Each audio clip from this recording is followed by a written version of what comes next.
Assalamualaikum warahmatullahi wabarakatuh. Kami dari kelompok 5 akan membahas tentang teori kognitif sosial.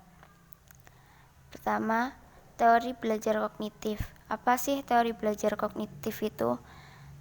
Teori belajar kognitif adalah sebuah teori belajar yang berfokus pada perubahan proses mental internal yang digunakan untuk memahami dunia eksternal.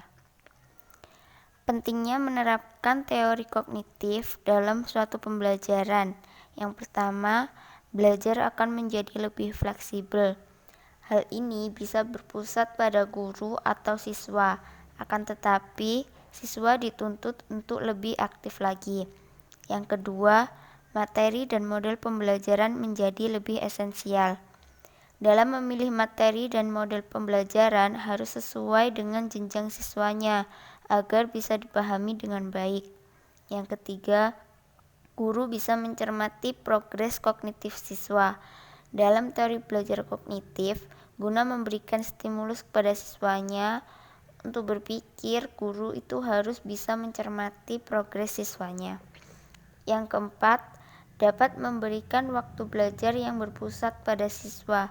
Hal ini diperlukan agar siswa bisa menilai secara kritis mana yang baik dan mana yang buruk ketika memutuskan suatu tujuan, terutama belajar. Di sini saya akan melanjutkan presentasi dari pemateri sebelumnya mengenai teori kognitif sosial. Albert Bandura adalah seorang psikolog yang terkenal dengan teori pembelajaran sosialnya. Teori tersebut menekankan pada komponen kognitif dari pikiran, pemahaman, dan evaluasi. Eksperimennya yang sangat terkenal adalah eksperimen Bobodol, di mana eksperimen tersebut menunjukkan bahwa anak-anak meniru sesuatu, seperti perilaku agresif dari orang dewasa di sekitarnya. Menurut Bandura, prinsip belajar yaitu usaha menjelaskan belajar dalam situasi alami. Bandura mengembangkan model respikoral deterministik yang terdiri dari 3 faktor utama, yaitu yang pertama perilaku, yang kedua person atau kognitif, yang ketiga lingkungan. Bandura menyatakan bahwa orang belajar banyak perilaku melalui proses peniruan. Proses belajar semacam ini disebut dengan observational learning atau pembelajaran melalui pengamatan. Istilah yang terkenal dalam teori belajar sosial adalah modeling atau peniruan. Bandura mengemukakan 4 komponen dalam proses belajar meniru melalui pengamatan, yaitu yang pertama atensi atau memperhatikan, yang kedua retensi atau mengingat, yang ketiga memproduksi gerak motorik, dan yang keempat ulangan penguatan dan motivasi. Selanjutnya, saya akan menjelaskan tentang penerapan teori kognitif sosial dalam pembelajaran di kelas. Dalam penelitiannya, Bandura menjelaskan bagaimana kepribadian seseorang berkembang melalui proses pengamatan, di mana orang belajar melalui observasi atau pengamatan terhadap perilaku orang lain, terutama orang yang dianggap mempunyai nilai lebih dari orang lainnya. Tingkah laku manusia dalam bentuk interaksi timbal balik yang terus-menerus antara determinan kognitif, behavioral, dan lingkungan. Manusia menentukan atau mempengaruhi tingkah lakunya dengan mengontrol lingkungan, tetapi manusia juga dikontrol oleh kekuatan lingkungan itu. Prinsip-prinsip teori kognitif sosial Albert Bandura dalam proses belajar mengajar cenderung berorientasi pada 1. Kepribadian seseorang berkembang melalui proses pengamatan, di mana seseorang belajar melalui proses observasi atau pengamatan orang yang dianggap memiliki nilai lebih dibanding dirinya.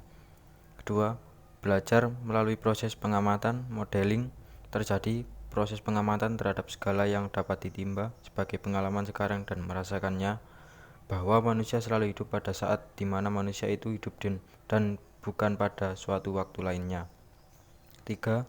Determinisme resipokal dalam teori kognitif sosial sebagai pendekatan yang menjelaskan tingkah laku manusia dalam bentuk hubungan interaksi timbal balik yang terus-menerus, merupakan penerapan makna belajar mengajar dalam fungsi dan daya pedagogis. Keempat, tanpa reinforcement.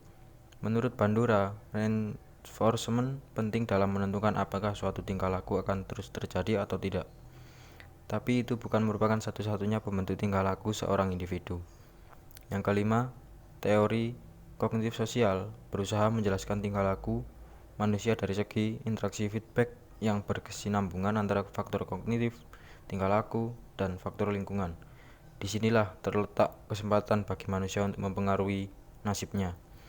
Yang keenam, teori kognitif sosial dapat menerapkan prinsip pertumbuhan, kontinuitas, dan rekonstruksi selama berlangsungnya proses belajar mengajar karena terjadi upaya penyesuaian diri.